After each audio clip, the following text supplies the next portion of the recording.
You know, that number right there, that represents how much below asking price a new home sold for. That's right, incredible. But don't think that they're all like that. That's just one. And tonight I'm going to cover it. I have a segment tonight that's called Houses of the Week, and I'm going to cover this house here. That's going to be my house of the week that sold below.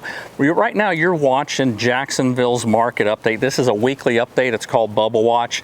I've been hosting this show now in my 3rd season, okay? And I'm just a regular guy who happens to be a real estate agent up here in Northeast Florida. And what I do is every week I take you into the back end of my MLS account and show you the real numbers in real estate. That's right. I'm going to be covering those active listings. I'm looking at how many are active under contract. I'm looking at how many sold in the last 7 days, since we do this every week.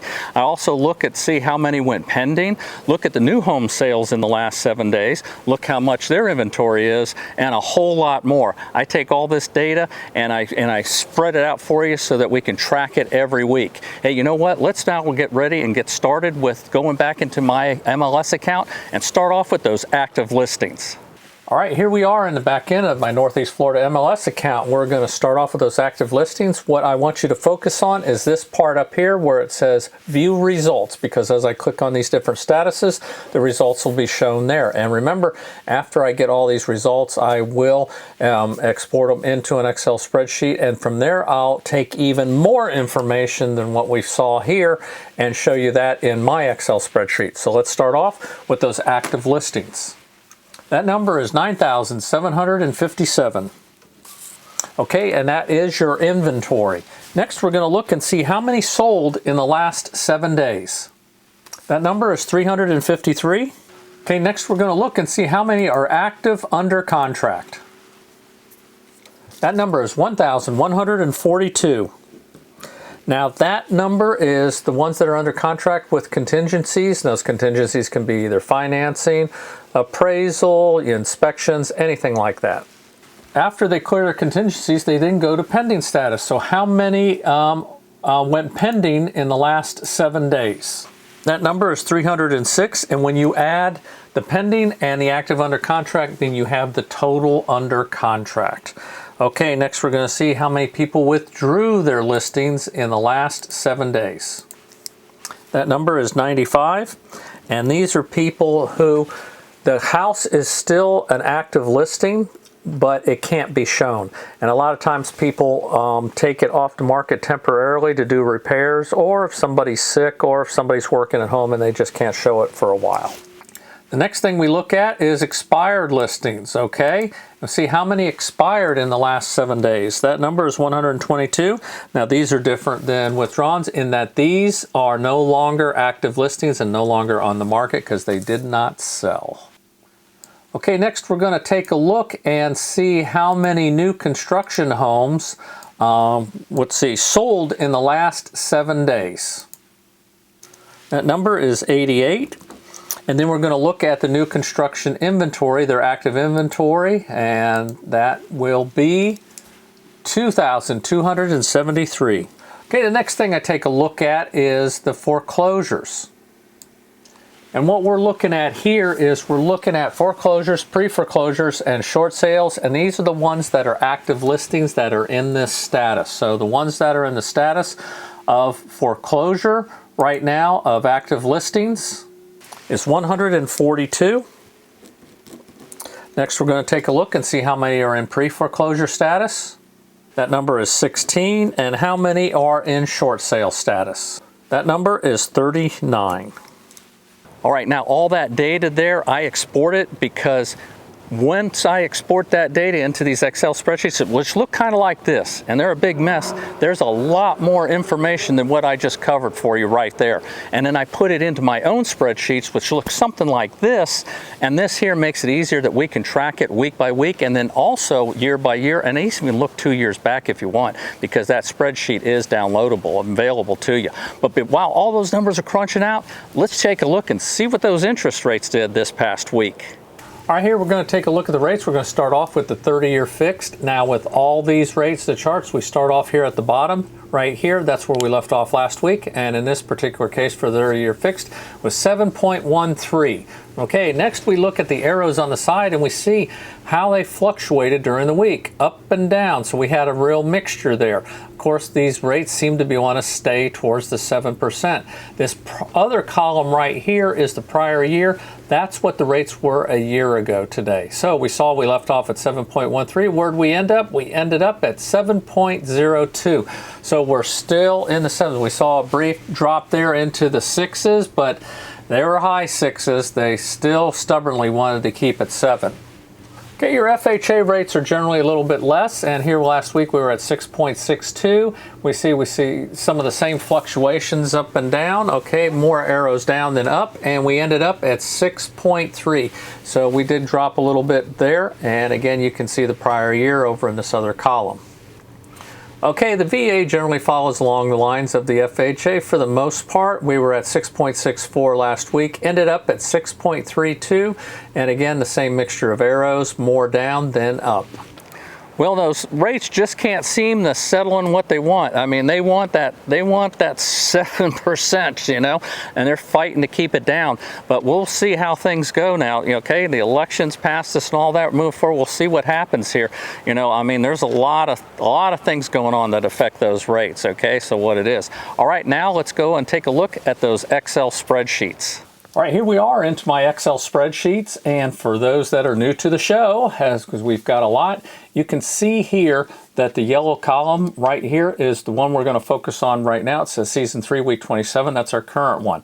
Okay, the other yellow columns, as you see over here, and all the way over to the other side there, that's 2 weeks back, okay? And I'll show you more about this spreadsheet a little bit later. Now, over here on the right, okay, of our week 27 is in a white column. That is last year's. So you can see directly as we go through these numbers what it was last year, okay, without searching. YOY is the percentage of change over last year. And in the blue here, SFH, that's single family homes. That's where I pull the single family home data out of all the data, and just because that is the most common sales, and just show those numbers. Over here in this column here, which shows the rows, what each row is, we see the first is active listings, sold, active under contract, pending, and so on. So let's start off here. We're at week 27 with the active listings. We see there are 9,757. So we see that that one there is slightly up from last week, but still down from a couple weeks ago. Solds in the last 7 days, 353. Okay, we really dropped. Okay, so let me ask you, okay, is this it? Are we diving to the bottom right now? Is that what we're watching right now? Or are we watching the seasonal November, December, you know, thing coming about, okay? You know, now remember, some of this could have been, you know, from the storms when people, you know, no one likes, I know some people don't like to hear about the storms, but they did have an effect, and it depends on how long they went under contract to closing. We don't know yet, so that's what's so great about my charts, is we just follow this. Because if this really is the trend, okay, we're going to watch it to see when does it go back up. All right, active under contract, 1,142. So a few more went under contract in the last couple weeks. Pending, 306. Dropped a little from last week. For our total under contract, it's when you add them both up, 1,448. So it's been, you know, pretty close here the last couple weeks. Withdrawals were 95, expireds 122, new homes sold 88, okay? Just up one from last week, but we didn't have a collapse like we've had with the overall, okay? We actually went up one where everything else dropped significantly. And the new homes active inventory, 2,273. Now here is the thing, in the orange, okay, that is the percentage of homes sold that are new. So we see we had an increase, you know, from last week. So we had 1/4 of all the homes sold were new construction homes. And then over here on the single family homes, you see those numbers accordingly. They follow that long. 7,192 for the active, 277 sold, 936 active on the contract, and so on. And then you see also the new homes there. When you compare to last week there was 62 new homes sold in single families. This week 70. So a jump there, even though overall, you know, really went down a lot. Okay, and then before we move on, I just want to show you like this chart here. Now, all those that have been following me for years and already know this, but for the new folks, this chart, I go all the way back to when I started the show in 2022, okay? And so this chart this whole Excel spreadsheet is available for download. I do have a weekly newsletter, comes out on Tuesdays, and a link to the download of the exact chart I use in my show is in that newsletter. And if you'd like to subscribe to that newsletter, just send me a request here at this email that you see here below. Tell me you want to be on the newsletter, and then I'll set you up. Okay, how did people pay for these homes? All right, well, we look here. The cash deals jumped up this week, okay? Actually, you know, from the last couple weeks. So we're at just over 29%. Conventionals, 39.94, almost 40%. FHA dropped a little bit, 15. VA stayed about the same, and other dropped a little bit. And as you can see, these numbers here I've got below is where we have the actual units sold under those categories. Okay, when we take a look at the foreclosure numbers, now these are foreclosures that are listed for sale, okay? Not the total foreclosures for Northeast Florida. These are the ones that are in the MLS for sale. 142 foreclosures, 16 pre-foreclosures, 39 short sales for a total of 197. So we do have a drop from last week where we saw that slight increase. Next, we're going to take a look and see the percentage of homes that sold under list, at list, and above list. All right, here we see that, you know, last week it really jumped up there to 80%. This week it settled on down to just almost 74% sold under list. Okay, the homes that sold at list about the same, almost 14%, and the homes that sold above list jumped, okay, doubled from last week. And actually, when we look at the few weeks back, it's the highest in maybe a couple of months, okay, for whatever reasons.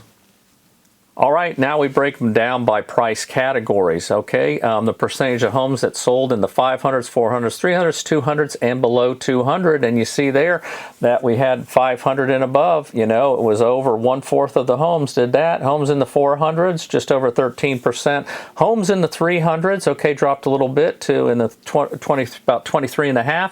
Homes in the 200 just dropped slightly, and the homes below 200 went up slightly to 13.6. So as you can see, the numbers below here are the units sold. We had 98 at 500 and above, 47 in the 400s, 83 in the 300s, okay, and 77 in the 200s, 48 below 200.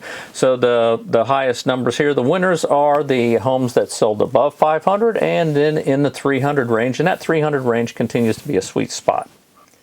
All right, how did the new construction fare? Okay, new homes that sold under list. These are the new homes.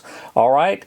Under list, that number dropped significantly to just over 59%. Homes that sold at list jumped up to 21.59, and homes that sold above list jumped up to 19.32, almost double. I think that's where our numbers came from the overalls, was because of these new home sales.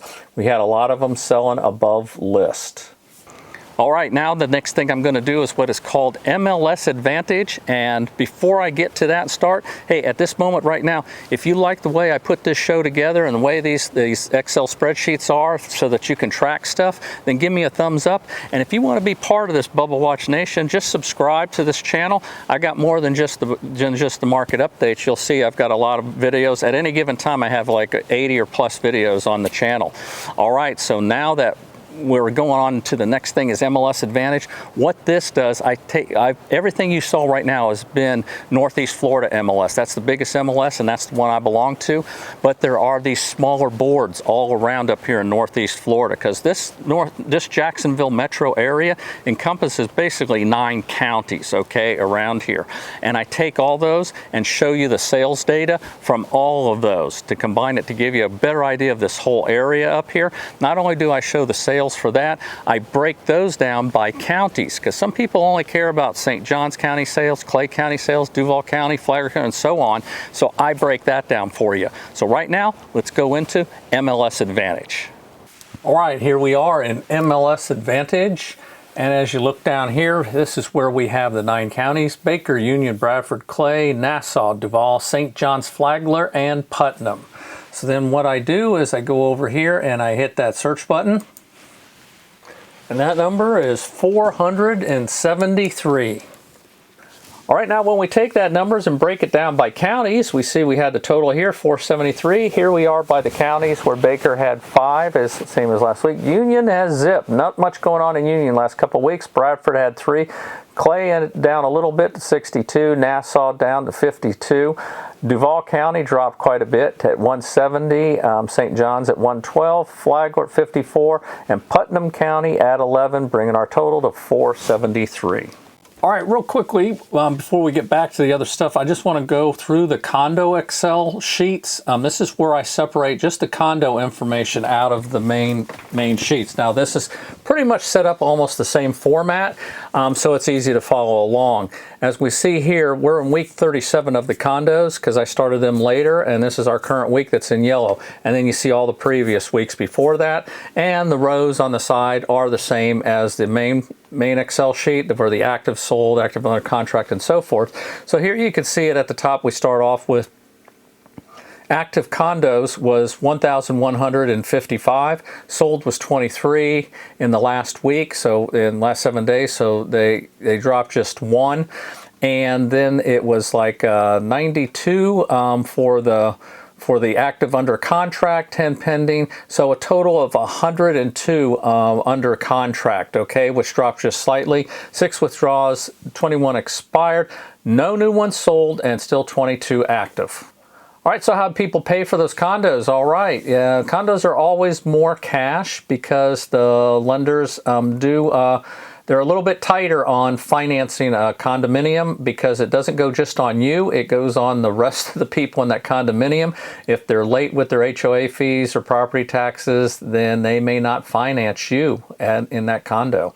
So you see a lot of cash. Okay, so the cash this week here was 56.52, conventional just over 39, no FHA, VA 4.35, and no others. And the numbers here below show the units that are associated with that. 13 were cash, 9 were conventional, 1 VA. Also take a look at the foreclosure numbers on this, and this has been the same numbers for the last couple weeks, so it's probably the same condos, so nothing really changed in the last couple weeks on that. Now again, these are foreclosures that are for sale in the active listings of the MLS. Next, we also look at this, the condos that sold under list, at list, and above list, the percentage. And there you can see that the percentage on condos under list dropped from last week's, a couple weeks being in the 90s to 78. Condos that sold at list went up. And the condos that sold above list, we actually had 3 of them this week. And you see the unit numbers right there. 18 under list, 2 at list, and 3 above. Next, I also break down the price categories for the condos: 500, 400, 300, 200, and below 200. And as we can see, the condos that sold for $500,000 and above, that was over 17% of the deals. Condos in the 400s dropped, okay, 4. So the condos in the 300s even dropped a little bit. The condos in the 200s dropped. Where did they all go? To the condos below 200,000. That shot up, okay, like you know, I mean, almost twice as much. All right, below you see the units that are associated with that, and you see that 10 out of those 23 were priced at below 200,000. And nothing new in the news, so we move on. All right, because the law requires the condos that where the complex is 3 stories and above, I always look at the amount of stories and how many sold in those particular stories to see if there's a trend for people buying condos less than 3 stories tall. I'm not talking about the unit, I'm talking about the complex. And so far, we really haven't seen that. Everything's been pretty constant here. As you can see this week, we had 3 of them that sold that were 1 stories, 10 were a 2 story, 7 were a 3, 2 were a 4, 1 was a 12. Because the new law also takes age into effect, anything 30 years and older and 25 years or older on the coast, or like maybe the St. Johns River up here. So we take a look and see what year and the stories and what year that condo was. So we can see that, you know, these here that were 1 stories, 2 stories, they're not affected. But when you start getting down to the 3 stories, as you can see at the bottom, that first one, 1980, okay, that's going to be affected. The next one, 1982. These are individual condominium units, okay, there. So I'm going to scroll down. And you can take a look and you see a lot of older condos with these higher story condominiums. Hey, what counties did all these sales take place? 2 in Clay, 14 in Duval, 4 in St. John's, 2 in Nassau, and 1 in other. And that other comes up because what happens is you'll get somebody that's in our MLS that sells in and out of area. It could be South Florida, Central Florida, something like that. So it's a straggler, but it ends up being seen in our MLS. And the last thing we put here is where I look at the original list price, the closed price, which is the selling price, and then the difference, how much below list did that condo sell for. So you can see the one with the most was $149,900. Okay, and then the others, you know, you can just see where they fell into line. All right, the next thing we're going to do is what is called houses of the week. That's right. That's where I take a house that sold below listing price, one that sold above. Also, if we've got condos, I'll do the same thing. Usually we've got plenty of condos that sold below list price, but not always one that goes above. I'm going to show that. And then I go ahead and show you some of the stats on that. You know, the days on the market, you know, how much they paid for it and so on. And just whatever information I get from inside my MLS account. And just, you know, right now is a good time. I want to remind you that I am a licensed real estate agent here in the state of Florida. So if you're looking to sell or buy a home up here in this area, or anywhere in the state that you want to buy one, because I can help you write the contract, then just contact me, you know, either by phone or by email. I'd be more than happy to help you. And then if you're interviewing other realtors, that's great too. Just put me in the mix and see what I have to say. We'll meet in person, we'll go over it. Hey, right now, let's take a look at those houses of the week, and we're gonna start off with that house that I showed you in the beginning that sold below list price. That was a new construction home. All right, we're going to start off first here with our house that sold below list price, and this is the one I talked about in the beginning of the show, okay? The dramatic price reduction. So first, let's look at it. It's a new home here built in 2024, okay? Just over 2,000 square feet at 2081. It is a 3-bedroom, 2.5 bath. Let's see, it's in Duval County. Okay, as these houses of the week, we take a look at the history of them. On all of them, we're going to have a history like this. We look at it, and we start out at the bottom here because that is the starting price of the home. And over here on the right to that, you see the date that it went listed.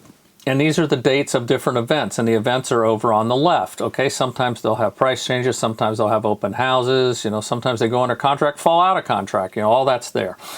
And up here it says DOM, that is days on the market. Okay, so this one started out at $518,710, okay, back in November 2023. Okay, so pretty much almost like a year ago. All right, now after 311 days on the market, they got an offer for $407,000 that they took. But when that 311 days came up, they had already reduced the price, as you can see here, to $423,190, okay? And then they took that price for $407,000. So this is a case where when it went up for sale for $518,000, the people said, nah, you know, I'm just going to wait and see if these prices come down. And this is one of those that did come down, okay? And it came down quite a bit. So for the neighborhood they're in and where they're at and the type of house and everything, they felt good about it. Some of these homes, as we've seen in these homes of the week, you wait and they actually go up. Okay, so we look first over here and we see that this one here had no concessions. So they took that big price drop and there was no concessions. And the price works out, the sold price works out to $195 a square foot. Now, because it's a new home, we won't have an appreciation calculator on this one. Okay, now we're going to look at the home that sold for above list price, okay? And these list prices are their original list prices, okay? Not what they adjusted, as you saw in that history there. Okay, here's another, yeah, it's a new home, okay, built in 2024, 1,663 square feet. This one is in St. Johns County, and it is a 3-bedroom, 2-bath home. Okay, as we look at this one went on the market for $349,494. Okay, after 10 days on the market, they got an offer for $380,000. Okay, so see this one here, it was apparently, it may have been, you know, like wherever it was at, that it was the last of that model that was being sold in there in that neighborhood, or the lot, you know, was desirable and whatever, and it could have had multiple offers. Yes, new homes are affected by multiple offer situations, and they will price them accordingly. I mean, they're in business to make as much as they can on that house, and they're driven by the market just like anybody else is. Okay, as we look here, we'll see there was no concessions on this one either, so this wasn't a case where they jacked up the price to give concessions back to the buyer, which sometimes happens, you know, to pay closing costs. This one's no concession. You can see it was actually a cash deal. This one worked out to $228 a square foot. Okay, next we're going to look at the condo that sold below list price. Okay, this one here, built in 1982, 1,064 square foot. It's a 2-2. Total stories on this is 3 stories. Okay, so it is affected by that law. Okay, it's 2. Well, they say a 2-2. It's saying it right. Let's see. Oh, it's a 2. They're saying 2.5, okay, is what it is, all right, for this condo, all right, in St. Johns County, all right, but 3 stories, okay, total. And over here, let's take a look and see what their monthly fee is. This one here is $652 a month, and of course, we don't know if that's been adjusted for the new maintenance requirements, or if that could double. You know, we don't know. I mean, I'll tell you what, this one is right on the ocean. Okay, this one here started out at $649,900, okay, back in 2022. All right, so they weren't really anxious to sell. They were just trying to see what they could get for it. Well, over time, it took them a long time to start coming down. I mean, they kept that there for a year. Then they started coming down to $599. Okay, 847 days on the market, they got an offer for $500,000, and they took it. And when it was at that $500,000, when it was at 847 on the market, they had brought it down to about $519 finally, and then they got an offer of $500. So this is one definitely, yep, if you just waited it out, it was a lot less. This one also had no concessions, and the price per square foot was $469, almost $470. Okay, now this condo here is one that sold for above list price, okay? And this one here actually is in the same complex as the others, so go figure, okay? Just built at a different time. Okay, this one here is 1980, so it was a newer version before they had added on, I guess. This is a large complex. 1,064 square feet, okay, 3 stories, of course. This one here is a 2-bedroom, 2-bath, okay. Over here on the side, of course, we see the monthly fee, $647, as like the other. Okay, when we look in the history, this one started out at $539, and it was on the market. Well, they kept it for that. On the market for 47 days before they got an offer for $545, $500. Okay, so not a lot above, but still above. This one too had no concessions, and ended up selling for $512 a square foot. Now, this one and the other one, both of those, it looked like they were in the families. The same family owned them for a long time, however, and we don't have an appreciation calculator on there because there wasn't a record showing, you know, when they purchased it back in 1980, 82. Now, all that could probably be, you know, if I went down to the actual property appraiser's site or something like that, I would do it, but it just wasn't the immediate public information that I look at when I look at the property appraiser site online. Man, oh man, it's hard to try to plan it. Sometimes you're going to see, like, some houses, you say, you know what, I'm just going to sit and wait it out. And if I wait it out, then, the price will come down, but sometimes they go up. It all depends on the neighborhood, depends on the house. Depends on how popular that area is for people, or that particular model, in a development. There's all kinds of factors go into it. It's hard to do. In fact, the house I'm standing in front of now is going to be featured on my next show where I do the houses, and I show you samples of those. Usually that's my Sunday night show right now, so this will be on that Sunday night show. Hey, right now, this is episode 27 of season 3, and it is in the can, and that means I'm out of here.